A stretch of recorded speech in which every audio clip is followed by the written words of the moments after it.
When Serena watches me tear up every document, ready to go to war against her entire empire, she finally realizes this husband of hers is no longer under her control. But when she sees the divorce agreement, I slide across the table, she frees it. It says, I'm walking away with nothing, not even custody of our son. This marriage has been dead at everything but name. Sign it. It's better for both of us. You and your mother have always wanted this. I'm simply clearing the way. And with that, I walk out of this cage they called a home. I expected her to be reasonable and sign. Instead, she tears it to pieces. I have been groomed by the SU family as their future son-in-law since childhood. At 20, I married Serena. At 22, we had our son Noah. Noah takes after Serena, quiet, distant, never once reaching out to me on his own. Last night, he comes to me for the first time ever. Daddy, Vincent is sick and dying. His wish is to marry mommy. Can you and mommy please get a divorce? In that moment, I let go of every last hope I had for this mother and son. Fine, let's end it. At breakfast, I slide the divorce agreement in front of Serena. I thought about what Noah said all night. If he loves Vincent that much, I'll give up cust too. I'm walking away with nothing. Put my share of our assets in Noah's name. Consider a child support from me. Serena sets down her coffee and looks up. Were you just talking to me? I stare at the wireless earbuds in her ears. Not a single word got through. A wave of exhaustion washes over me. Every time I speak to her, this is what I get. Nothing. I flip straight to the last page and push it toward her. Sign it. It won't take more than a minute. Serena frowns and glances at me, just about to flip it open, when Noah comes running in. Mommy, are you going to play pool with Vincent later? I want to come too. Serena starts to writhe. I grab her wrist. Sign first. She actually turns to look at me, surprised I still have this kind of edge. Noah tugs at her sleeve. Hurry, mommy. If Vincent waits too long, he'll get mad and make you kiss him again. Then I'll give you what you want. The next second, Serena signs without even reading a word. The two of them are gone in an instant. I don't watch them leave. I grip the pen and sign my name right beside her. In this lifetime, our names appear side by side twice. First on a marriage certificate, and now on it. My hand is still trembling after I sign. I close the agreement and send it to the lawyer I've already arranged. Then I go upstairs to pack a wardrobe full of clothes. Not one piece I actually like. Nobody knows that. Before I was 16, I used to laugh loudly and live without a care. I love bungee jumping. I love racing cars. But after I married Serena, they trained the wildness out of me. I had to be modest, gentle, proper, because all this you family ever needed was a presentable Mr. Goo. And even then, Serena's friends mocked me, called me a walking mannequin, said Vincent suited her far better. Standing here staring at a wardrobe full of clothes that belonged to Mr. Goo, a wave of nausea hits me so hard I rush to the bathroom and throw up. I finally straighten up and meet my own eyes in the mirror. Leaving was absolutely the right call. I refuse to live in this cage any longer. I want to break free and be myself again. I call Marco to come pick me up and I leave. The Sue family estate was never my home, and the Goo family stopped caring the moment I married Serena, so that's not my home either. Marco shows up at the door looking completely confused. Why are you free today? It's your birthday. Didn't you say last week you'd spend it with Serena and Noah? I freeze. I pull out my phone and scroll back through the messages. Sure enough, I had reserved a restaurant a week ago. I had even sent Serena a message about it. She never replied, not once. I might have felt something once. Now I just feel nothing. I get in the car. Marco drives me to the restaurant I booked, but when I give them my reservation number, the manager shifts uncomfortably and tries to refund me. Sir, Miss Sue has booked the entire restaurant today. She and the young master is celebrating Mr. Goo's birthday. Will refund your deposit at double the amount. No need for that. The man standing in front of you is, but as we step into the main hall, laughter drifts toward us, warm, joyful, like a perfect family of three. Serena and Noah are gathered around Vincent, singing him birthday wishes, wishing you health and happiness. I hope Vincent's wish comes true, to marry mommy and be my new daddy. I watch the three of them settle in, glowing. Serena's eyes never leave Vincent, and Noah, my son, pulls out Vincent's chair, pours his tea, straightens his jacket. 5 years of marriage, and Serena doesn't even know when my birthday is, let alone celebrate it. My own son has never once poured me a glass of water. Marco can't take it. He's ready to storm over and cause a scene. I hold him back. Don't. I've already signed the divorce agreement. Marco takes me back to his place. I don't cry. He does. Arms wrapped around trash. Noah is an ungrateful little brat. Hey, calm down. Don't call Noah that. You spent 5 years on call for them 24/7. No job, no social life. Every time I managed to drag you out, one call from Serena, and you'd run home gritting like a kid to make her hangover soup. You stayed up night after night soothing Noah when he was weaning. You poured your soul into that family, and this is what you get. I know you're hurting. If you need to cry, just cry. I listen to Marco ramble, tip my beer back, and sink into the count. I can't cry now, but I have cried more times than I can count. When Mrs. Sue forced me to learn manners, when I tried to open up to Serena, and she looked right through me, I still had hope back. I once waited for Serena in the snow until midnight, and she never came home. When Noah ran a fever in the middle of the night, and I called Serena, I still foolishly hoped for a real marriage, a real family, but they never saw me. 5 years, I should have woken up long ago. I drink until I pass out. Early the next morning, my phone rings. It's Serena. Her voice is hoarse like she just woke up. Where's the necklace I wear on Monday? First drawer in the dressing room, and the matching earring drawer below the necklace. It's only after the exchange that it hits. We're about to be divorced. I'll never have to do this again. I decide to be decent about it. Have the housekeeper reorganize your dressing room. You can ask her where things are from now on. We're about to be divorced. It's not really appropriate for you to keep calling me about that. A flat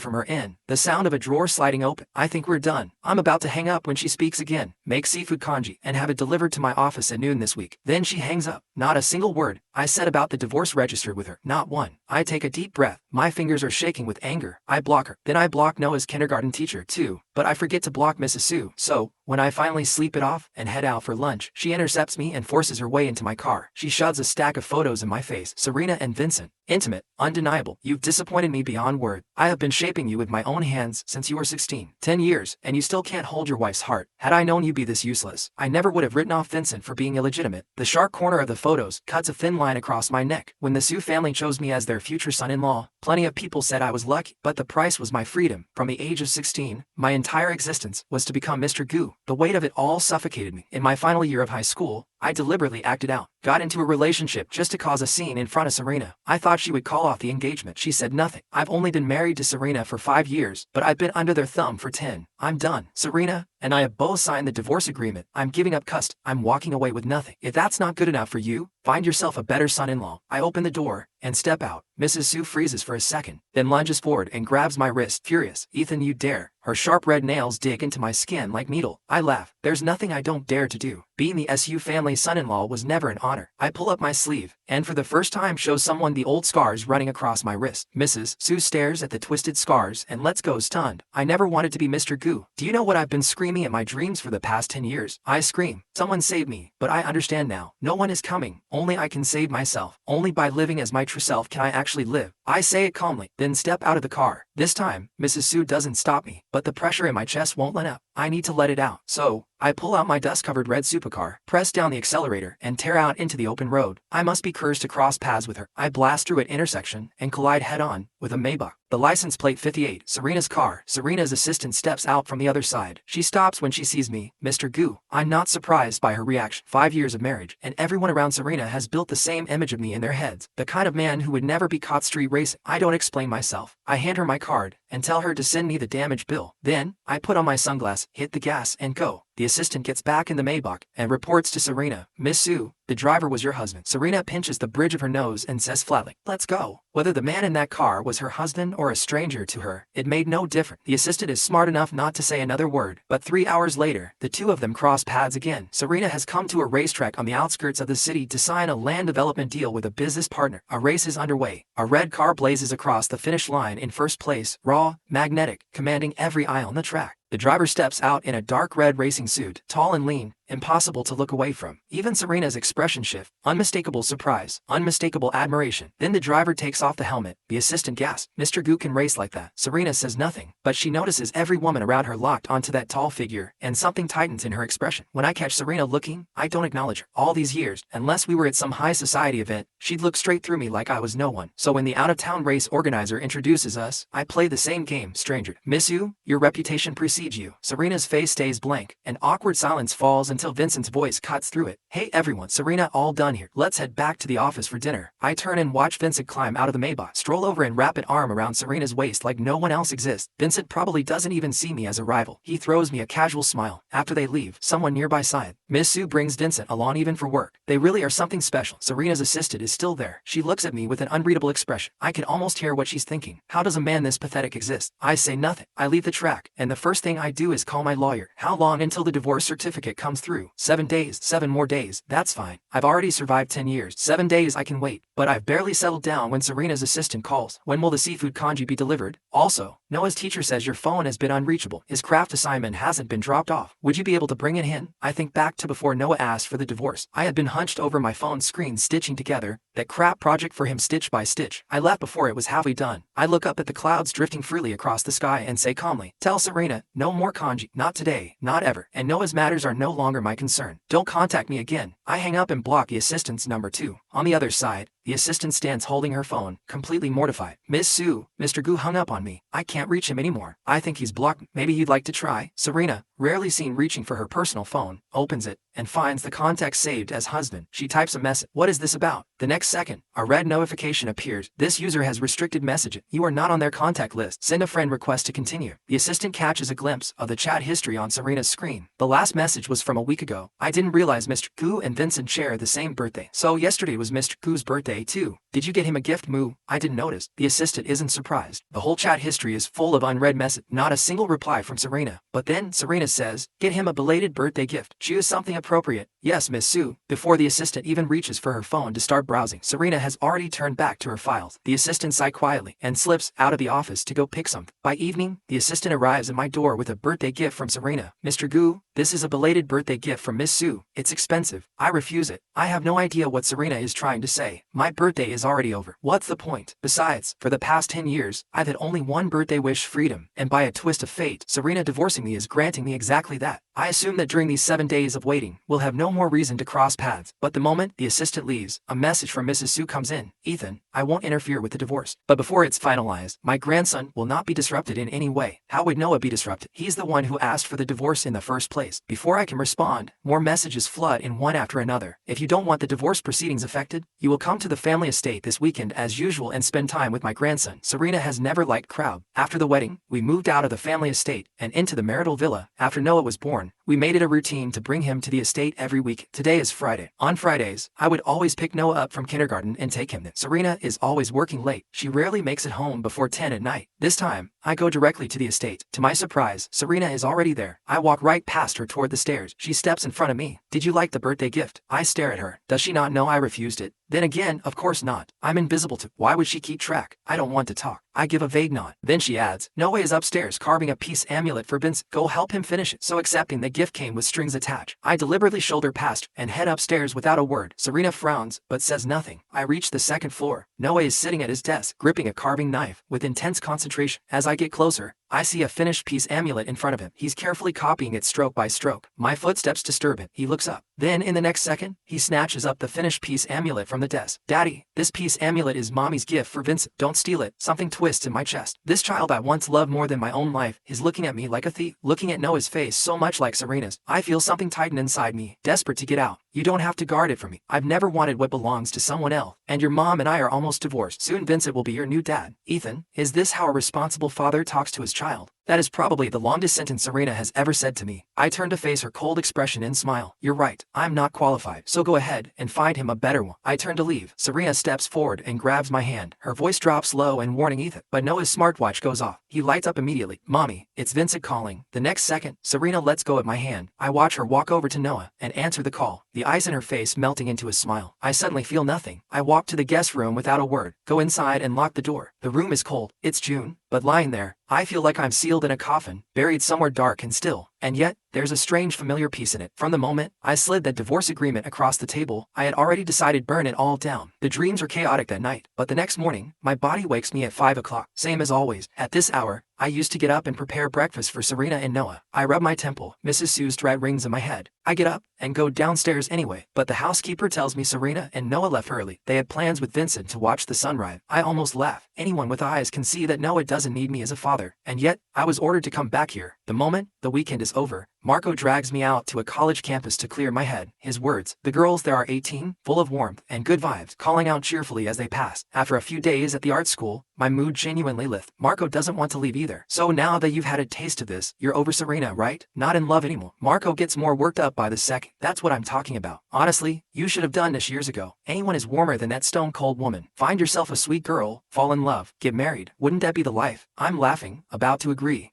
When I hear a deliberate cough from behind me, I turn around. Serena is standing not far away with her assistant. I act like I don't see her and start pulling Marco away. I assume Serena won't care either, but she steps forward and grabs my arm. There's a gathering. I need you there. Come with me. Before I can eject, she pulls me straight into the car. Once inside, I'm genuinely thrown. In my memory, Serena has always treated me like I don't exist. No feelings, no opinions about me at all. This kind of forcefulness, I've only ever seen it from her behind closed bedroom doors. I'm still processing it when she speaks. Ethan, for people like us, compatibility is what matters most. I blink. She heard everything Marco and I said. I let out a short, bitter laugh. So love doesn't matter. Being cared for doesn't matter. Your idea of compatibility has been my 10 years of swallowing it down. Why should I? Serena listens for a few seconds. She doesn't respond. I stop trying to read her. When we arrive at the club, I realize it's just a small gathering of Serena's friend. She has never brought me to anything like this before, and I've never liked her friend. They look down on me, always calling me a fake. So I don't smile once. I just drink. When the alcohol starts to hit, I excuse myself to the restroom. The moment I'm gone, someone jumps in. Your husband didn't smile once tonight. He was actually giving you attitude. Word is you two are getting divorced. Who said anything about a divorce? I am married, and my husband will be Ethan for the rest of my life. Her friend looks genuinely surprised. You mean that? Serena gives her a look, silent. Her friend shifts uncomfortably. After a pause, she speaks carefully.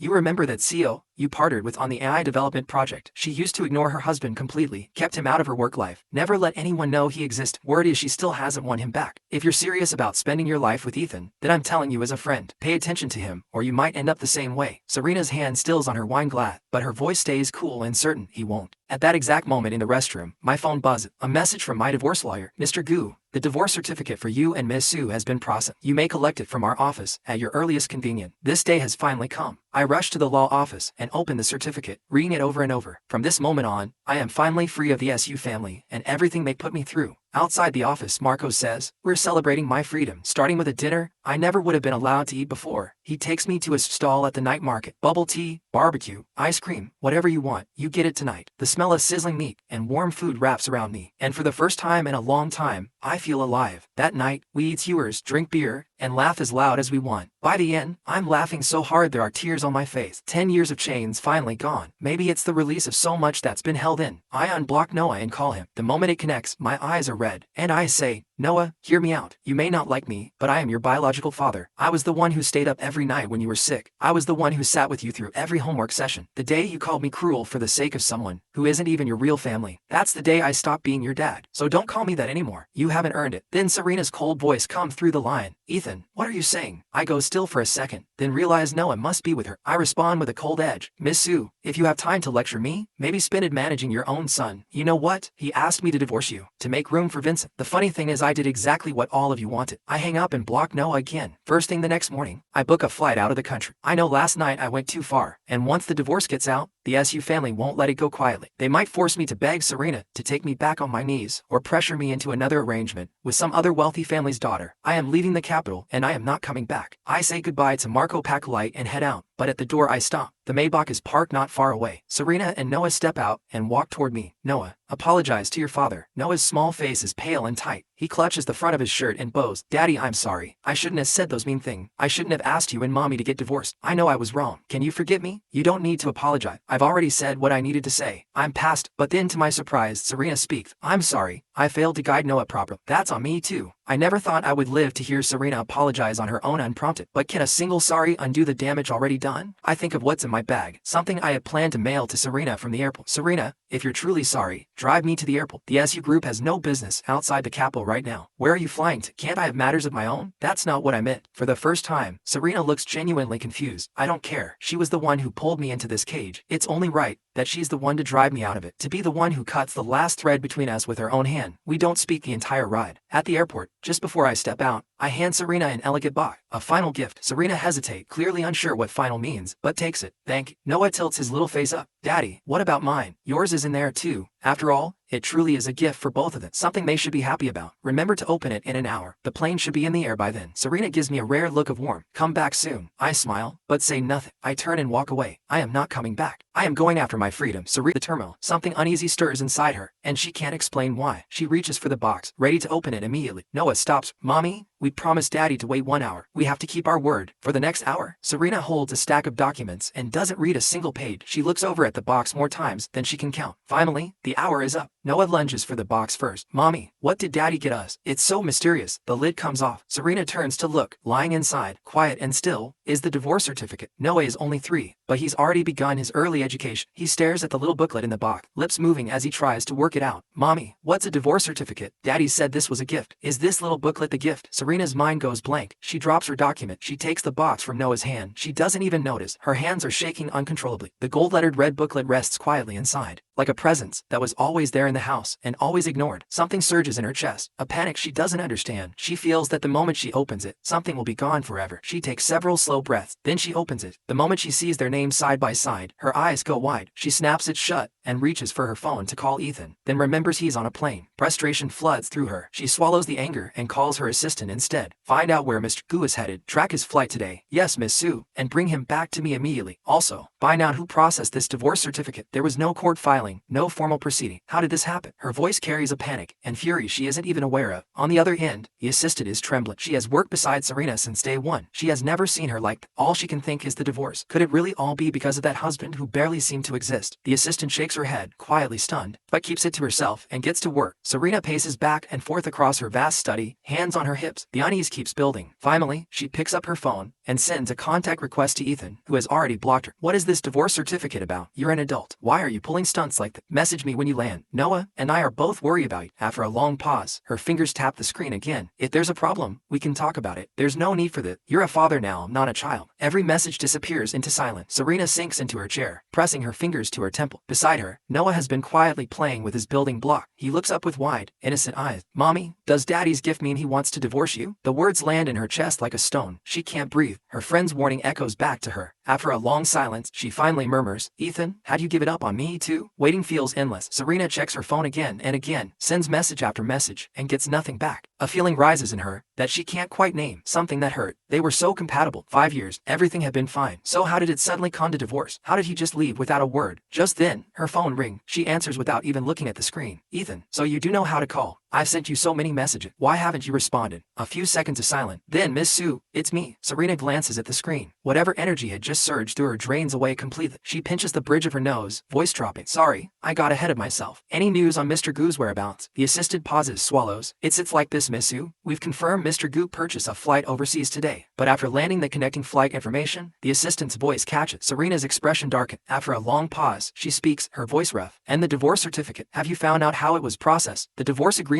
bears your signature. The verification team and legal department have both confirmed. The handwriting and content check out. It's valid. The anger she's been holding back finally breaks through. Serena's voice goes ice cold. What do you mean valid? Mr. Gu did not claim any of your assets in the agreement. He left with essentially nothing. All marital assets under Mr. Gu's name, his shares, his holdings have been transferred to young Master Noah. He listed it as his child support contribution. He didn't take your asset. He didn't take custody of Noah either. The assistant on the other end is sweating, dabbing at her forehead. She's been by Serena's side through enough to know the ugly side of wealthy family, but she has never seen anyone walk away from a divorce this cleanly. In every other divorce she's heard of, both sides fight to strip the other down to nothing. Mr. Gu just quietly walked away. Whether that means he truly doesn't care, or whether it means he simply has no fight left, she can't tell. While the assistant is still lost in thought, Serena hangs up. She sits there, gripping her phone, unable to move. She doesn't understand how a marriage that seemed perfectly fine to her at least could shatter so suddenly. After a long silence, she lets out a slow breath. She doesn't know if she's asking herself or asking the empty room. Ethan, what was it that you were so unhappy about? She's still sitting with that thought when the study door cracks open. Noah peeks in, then toddles inside on his little leg. He throws his arms around Serena's legs and looks up with bright, hopeful eyes. Mommy? I asked Vince. Daddy giving us the divorce certificate means I'm getting a new daddy. Mommy, hurry up and marry Vince. I want him to be my new daddy. Once Serena would have brushed this off as a child, saying innocent thing. Now the words cut. Could Ethan really have decided to leave because of what his own son said to him? The thought hits her hard. She frowns and snapped.